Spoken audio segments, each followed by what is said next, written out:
to the Real Estate Power Podcast. With us today, we have Keenan Chance, Cindy Coppage, and my buddy Mike. He's always with me. He's my standby. How you doing, Mike? Good. I'm doing good today. How are you doing? Doing good. So today's topic I thought was kind of be interesting would be the marriage between real estate sales and property management. I'm going to let Keenan and Cindy tell us a little bit about themselves so that you can kind of get their experience background so that they are the know-all, be-all in it. Keenan? Yes, I am from Lumberton, North Carolina. I have been in real estate for 30 plus years, and most of that I have done property management. Takes a special person to be a property manager. Amen. Agreed. So it has been great. So, And you are special. oh, well, thank you. Thank you. I've been in property management for almost 5 years now. I was in sales for 11 years before that. I was in banking for 18 years before that. I'm used to being able to look at the money part of it, the management part of it, the customer service part of it, and, you know, had a long career of developing relationships with people who can send business my way and Yeah. who I can give business to. Well, I think you guys know a little something. Yeah. What a Just a background. little bit. Little. Yeah. That's why we wanted you here today because, you know, I think it's curious to me that, you know, a lot of the consumer doesn't understand what property management actually is. Do you want to kind of go down that road a little bit so people understand what it is you really do for them? Yeah, it can be handled in a lot of different ways. You can just, you know, you want your house on the market to rent it. It may be that you just need to make that house payment and, you know, you've got to move on and things. And that we come in and we do put it on the market for you and we take care of everything that we possibly can to make it easy for you. And then you can also have the investor side of it that you just purchase a lot of properties and we can handle that as well. It's a lot of different things and it just comes together. Keaton and I agree that you have to be, you're sort of an advisor on real estate for people because you're advising them on the best way to handle certain situations with their property. And, you know, they can talk to us about whether it's best to keep on renting, keep on selling, or the benefits of either. Mhm. And of course, we Right. have a relationship with our sales team that, you know, we want to help them with have a steady stream of people that they can draw from, and we're listening to our tenants and our owners about what they need and how they need it, and that helps us, you know, work things out for all of them and for the sales and the property management team altogether. So I like to think of it as being an advisor. Yeah, you really are, and you're helping them build wealth. Right. Exactly. As they're, you know, some of them don't have a choice whether they can sell it and or put Right. it into Right. property management. But you guys can take them down a road that say, look, this is what I can do for you, and you continue to build wealth in this home until such time you decide to buy, to sell it. Right. And can you talk to us about the services that you provide in property management? You know, how you're really not, you're more of a mediator between a homeowner and a tenant than you are a control freak of the property. Right. Exactly. Exactly. Yep. And the thing about it is every owner and every tenant is different. So you have to be able to handle all different kinds of people. So, and like you said, it's kind of like being a dual agent, you know, in sales. Yeah. You know, you have to advise, like sometimes you may have an owner who feels like you need to just do everything this way and it needs to not benefit the tenant at all. And our job is to advise that Right. owner that it's in their best interest to handle things in a way that they maybe don't want to because it costs money, but we're looking out for their best interest in the long run and to prevent them having to pay more money down the road for, you know, litigation and things like that, or for damage to the property and that kind of stuff. Yeah. So yeah, it's a juggle, but you try to keep notes on what type of owner you have, what type of tenant you have, and always document everything. That way you can have something to fall back on. If you're not in place, your team members can fall something to That's fall exactly back what I on. was fixing to say. Your Mhm. team, that way your team knows what's going on. If you're not there, then we can always assist in what you need. Right, right. It might take us a little minute because we hadn't been talking to you, but we can look it up and see. Oh, I Right. see where they talked to so-and-so, and I understand what's happening now. Let's get it taken care of for you. And then they don't have to feel like they have to speak to that one specific person because your property manager. And the thing about it is every owner and every tenant is different. So you have to be able to handle all different kinds of people. So, and like you said, it's kind of like being a dual agent, in sales. Yeah. You have to advise, like sometimes you may have an owner who feels like you need to just do everything this way and it needs to not benefit the tenant at all. And our job is to advise that Right. owner that it's in their best interest to handle things in a way that they maybe don't want to because it costs money, but we're looking out for their best interest in the long run and to prevent them having to pay more money down the road for litigation and things like that, or for damage to the property and that kind of stuff. Yeah. So yeah, it's a juggle, but you try to keep notes on what type of owner you have, what type of tenant you have, and always document everything. That way you can have something to fall back on. If you're not in place, your team members can fall something That's to fall exactly back what I on. was fixing to say. Your Mhm. team, that way your team knows what's going on. If you're not there, then we can always assist in what you need. Right, right. It might take us a little minute because we hadn't been talking to you, but we can look it up and see. Oh, I Right. see where they talked to so-and-so, and I understand what's happening now. Let's get it taken care of for you. And then they don't have to feel like they have to speak to that one specific person because your property manager has a team of people there that know what's going on, or at least can get their fingers on what's going on. And that makes, I think, owners and tenants feel good that somebody knows what's going on, that they don't have to say, well, let me have somebody call you back. Well, Or, you "I don't care know, I about their can't." property. Yeah. And you Mhm. know, and you can, anybody that calls in and they know about it, then it makes them feel very good that, okay, they know my stuff, you Mhm. know. I think Right. one segment of your property owner is, as we all just kind of mentioned, was I have no choice. I'm an investor, not my choice, because we had a Right. housing bubble back a couple years ago, and we accidental still got landlord. a lot of folks that, although real estate appreciates always in the long term, sometimes that housing bubble, and personally, I got a house I bought in 2008, Mm-hmm. and I'm just now, it's been a rental, and I'm just now maybe going to get out of it. Where there's some people who just Right. bought a house 3 or 4 years ago, they're doing pretty good. So there's a lot of folks, and being a military transient community, we've got property owners that live in Washington State and Texas, and they just became investors for the last 10 years or so. Yeah. So Not by choice. yeah, Right. and on the sell side, we see a big part of the relationship is with that, and a lot of those people are like, "I'm done. I don't want to be an investor anymore." And then we also get those people that want to come in and be investors Right. and buy their properties. Yeah. Well, also, I wanted to make sure we talked about, I think a lot of the times when it comes from sales and we put it into a property management company, they believe that, okay, the money stops there. I don't have to pay any more money, but that's not the case. There's Yeah. still monies to be paid. A lot, they believe that I have to do all of these repairs to get it sold, but I don't have to necessarily do all these repairs to get it rented. But that's an untruth. You guys want to talk to that? Yeah, because you have to keep everything right for the tenant as well. You need to get those things fixed, just like if you were going to sell the house, Mhm. and because there's liabilities to that. Yeah. And And You one of got the- I'm sorry, Oh, you go got a ahead. hole in the roof. You need to get it done to get it That's sold, right. and you need No to get it matter done what. to get it rented. right, Yeah. you do exactly.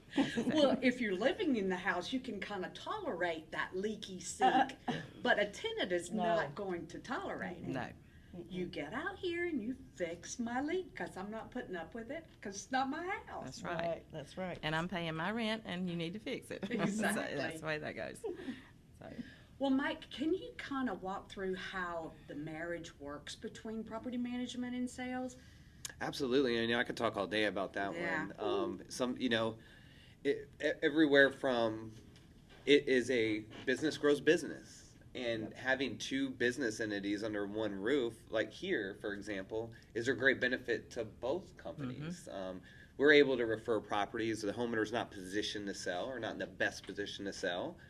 Or they purposely wanted a rental property. We have somewhere to talk to, advice, a partner that we can walk right across the hall with, and vice versa. Yeah. As we mentioned, there's a lot of property owners that are no longer wanting to do the investment piece of it, or for whatever reason, we get to have those relationships with them too. So we can walk across the hall, we can talk, we can share business, and collectively we grow. I see a lot of real estate business models that are solely a property management company or solely a real estate company, and I think that the profit is probably much better when those are both housed under one roof. Yeah, I agree. And I think the relationship is better, and exponential growth is probably there more so as well. And we're able, in the end, to provide better service across the board. You're exactly right. We are in one-stop shop here, literally, all the way from No mortgage to property management to the real estate sales to some social media management. Well, when the agent goes out, how do they advise that homeowner at such time when they're out there doing their market analysis on it? Yeah. To say, okay, maybe this may be something you need to kind of think about putting into property management, Right. or not. Well, a real estate sales professional, excuse me, many times finds themselves in a consultant role, just like you guys just mentioned in Right. consulting. And, you know, we have an obligation to our clients and customers, and we want to be fair and honest. And while our role is to get it listed and sold, we always want to do the best thing for that customer. Sometimes the best thing may be you're not positioned right to sell. Let's get it managed for a year or 2 or 3. Let's build some equity, or wait till it can come down to a specific neighborhood condition on why they can't sell right now. So that is a big piece of what we do. We get out there and say, yes, I'd love to list and sell your house. It's in gorgeous shape, and I would love to, but it's going to be in your best interest right now. Let's go across the hallway and talk with Keenan, the broker Yeah. in charge, and let's give you your full options. And that gives me business as an agent in the future. It gives me trust. Exactly. And we're working together closer. And then she's got their trust. And even if they forget about me, that seller does, she'll can ping welcome them. back. She's going to be, when they call her and say, you know what, I'm done, I'm ready to sell, I got a little equity, she's going to be like, all right, Mike, call your folks back now. Right, right, because we're gonna record his name in Yeah. there. So Yeah. That's where it's going back to. Yeah, it's kind of like a holding tank for listings. Yes. And as they become available to where they can put them on the market, because a lot of people do have to come out of pocket to be able to sell their home, and they don't want to do that. Let's go ahead and build wealth in that home, pay the equity down, let the tenant pay that equity down for you until such time as you can sell it. Right. And then it's going to be hot on the market for you, can turn and burn at that time. Yeah. But other things that I want us to talk about too is the pricing. Not always is the rent going to actually be what the payment is. So that's an education piece that you guys have to go through, because see, there's the payment, but then you still have to pay your taxes and your insurance, but that's not always going to be covered. Right. You guys want to talk to that?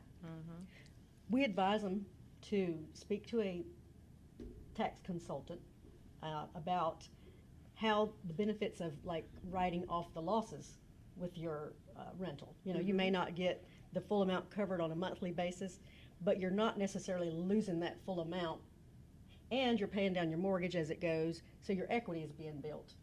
So it's very tricky, because you have landlords that they are not built to be landlords. Yeah. And the best thing sometimes is for them to go ahead and sell at a loss, because they can't handle being a landlord. A landlord, I always advise them, you need to have at least 3 months worth of rent to cover any kind of emergency, the vacancy and stuff like that in the bank, always for that property. And if you can do that, then you're going to be fine, you know, because then it's not it's not like you're coming out of pocket with money. It's money already set aside for that. So you'll be fine. But if you're the kind that just, there's just going to destroy me if I have to pay for a new air conditioner or anything like that. I have no available credit. I have no funds in the bank. My credit's not that wonderful. Then it might be best for you to take a loss, sell it and take a loss. And that's what we do. You know, Yeah. who's going to talk? Sales agents are going to talk to them about all those things and the cost of selling. And we in And we're return gonna do talk the to same them thing about- for the sales yeah, side. That how it- maybe you need to just go ahead Yeah. and sell. Typically, Right. between us, we can present a homeowner a package that usually will work for them from one end of the spectrum to the other. Right. Whether it is to sell it Right. or put it into property management. Yeah. A lot of times they do choose to cut and run. Mm-hmm. Here, let me just give you what it is that I need to pay to get out of this house, and let me move to my next destination. Right. I just wanna And go then over that it. way I'm free and clear to purchase and or rent where I Right. am going. But I think that if a homeowner is investment minded, they're going to see the whole tax liability and or deductions that they can get on their tax return as a plus. You know, because if you're in an income bracket that you need tax deductions on, keeping that investment is sometimes better than taking that loss. That's exactly right. Yeah, it is. You know, and that's something that I would consider. It depends on who the homeowner is. Right. If they have the stomach for it. Yeah, 'Cause and there's everybody situations, yeah. is not built to be an investor. Yep. Yeah. You know, some people just need to put their money in a savings account, and that's where some people want to get into the market, and that's kind of how I look at real estate. You know, you have to know that things are going to be like a little bit of a roller coaster sometimes, but if you hang in there, the rewards will come They will. over time. They definitely will. I think the homeowner also has to know is the things that you do to keep your eyes on their property. Yes. Because if they're not here, they want to know, okay, Cindy, when's the last time you've been in my property? Have they torn it up? What's going on? Y'all want to talk to that a little bit? Yep. You can do that because you do that well. Well, I like to have everything streamlined and scheduled, and so we have a regular schedule. We go out and look at the properties, and if the landlord is concerned, maybe their friend called and said they don't look like they're taking care of the property, they can call us Or and the say, I neighbor. need you to do a non-regular Right. inspection. Go check out the property, and sometimes tenants they've never been a homeowner, and they don't know about taking care of things. And so you can get out there and you can say, advise the tenant while you're there. It's always a good idea to run the garbage disposal and with water every time you put something down the sink, just to keep it running safe and nice and clean. So anyway, we schedule regular inspections, and then we come How up- often? Sorry. well, in the first year of a tenant, we're going to go in 6 months. Then we're going to go right before lease renewal. And then if we're fine and comfortable with those people, the number one thing we want to do is keep that tenant. As property managers, we want that tenant to stay. We want to look and see what the rents are doing right now in the community, and we're going to advise if the rent needs to go up or not.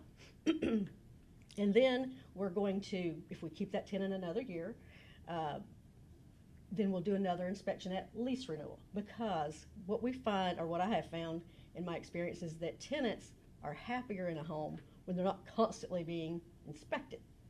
And if they're a good tenant, there's no reason to go more than once a year. Because they're going to take care of it. They are. Treating it right. And if you have one that's not doing so well, then you're going to try to advise them how they can, keep the property so that they don't have a lot of costs when they move out, from inspecting when it goes out. So, And one thing it does by going in and doing the inspection like we do, then we find things that the tenant has done.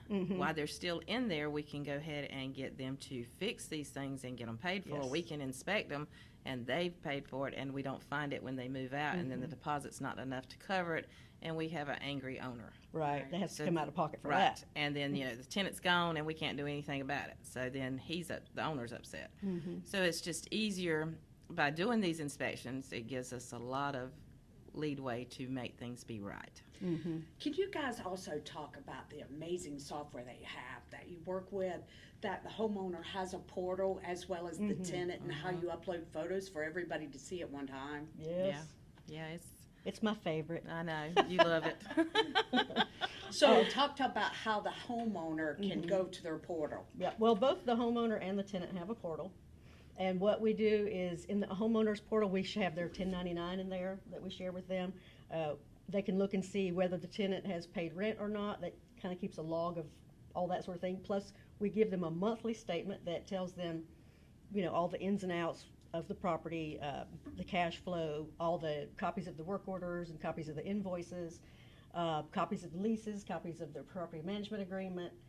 Anything that they need to know that they would normally call you and ask you about, they can look in there. And of course, they're always welcome to call, because they probably know people that they want to send to us for us to manage their property.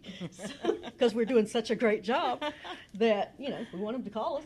But if they're like, I don't have time to call and talk to people, I need to, be on my way, they can just click on their phone or on their computer and quickly look and see what it is they want to get an answer to. Very Yeah. cool. And the tenants as well. They can Yeah. look and see what they owe for rent, a copy of their lease, all kinds of different. Yeah, anything that they need everything's to see there. Everything is we there. do is there. The pictures are there. The inspections are there. When we go in, they can go in and see when we Mhm. done the inspection and everything we found wrong, when we correct the problems. Yep. Everything. Yep. It's there. And that's one thing too I was going to say about the inspections too, is we do come up with a list of repair needs that both, mainly that the owner would need to take care of, and we share that inspection in the property, in the portal, and then we talk to them about it. Yeah. We recommend that you go ahead and take care of this. This one you might be able to wait on. Sometimes they want to do kind of a long-term take care of stuff, so they will say, okay, just keep an extra $100 each month of rent for 6 months, and then we'll start taking care of some things. Right. And get things taken care of over time so it doesn't hurt them so bad, on their pocket. And that's another thing, it's a deduction. Because your house is no longer your house. It's a business. That's right. And businesses have tax deductions. And then they can go and they can take care of some things that maybe they have always wanted to do but never could afford to do. But now it's like, oh, the carpet's ruined now? Let me go ahead and put hardwood floor down like I wanted to. And it's a tax deduction because you're taking care of a business. All right, I'm a homeowner, and the bottom line is, and this is my last question, because you've done a good job so far telling me how fabulous everything is. How much money is this going to cost me, and when am I going to get my check? It's going to be the minimal price of. It's 10% of the rent each month. It's a minimum 100, and so if you have a $900 rental, then it's still going to be $1,000 or $100 a month. Yeah, right. And if it's $1,500, then it's $150 a month. An initial fee of $125 to pay for getting everything set up, the cost of advertising, And that's a getting all that one-time set up, fee. one-time fee. And then while it's vacant, which we really rarely have anything that stays vacant very long, but if it stays vacant for a month, then it's a $20 fee for us, just keeping track of it and showing properties. Clean And that's so it's $20 a month as long as it's vacant. But our goal is to not ever have to collect that $20 because we want one in, or Right. one out, one in, one out, one in. And if we're doing those inspections on a regular basis, then we're taking care of that property, so it's not just a big old deal that it has to sit empty for 2 weeks to take care of something, Right. to get another tenant in there. Okay, when am I going to get my check? They You're are. going to get it on the 10th of every month. Because If I you're- want my money. Right. If your tenant Don't you, pays, Mike? Yeah. if your There tenant you pays go. on the 1st, they are late after the 5th. So, but by the 5th, that's when we do everything, and so you should receive yours by the 10th. And we have to do that by North Carolina law. Right. It's required Has to that clear we the don't bank pay and out everything. money that we are not positive 100% that it is cleared the tenant's bank, because it could come back. And so then Yeah. we're doing what's called deficit spending, and we don't want to do that and get in trouble with That's it. right. 'Cause No, we're not the government. That's exactly right. we don't have that freedom. No, we can't print money here. Right. Well, guys, I'm so thankful that you came on today, and I think you've really educated the audience a lot. Don't you, Mike? Oh yeah, I picked up some things today too. Good. So he's Oh, going to great. take that back with him as well. Thank you, Keenan and Cindy, and always you, Mike. You guys come back and listen to us again on the Real Estate Power Podcast. See you soon. Bye.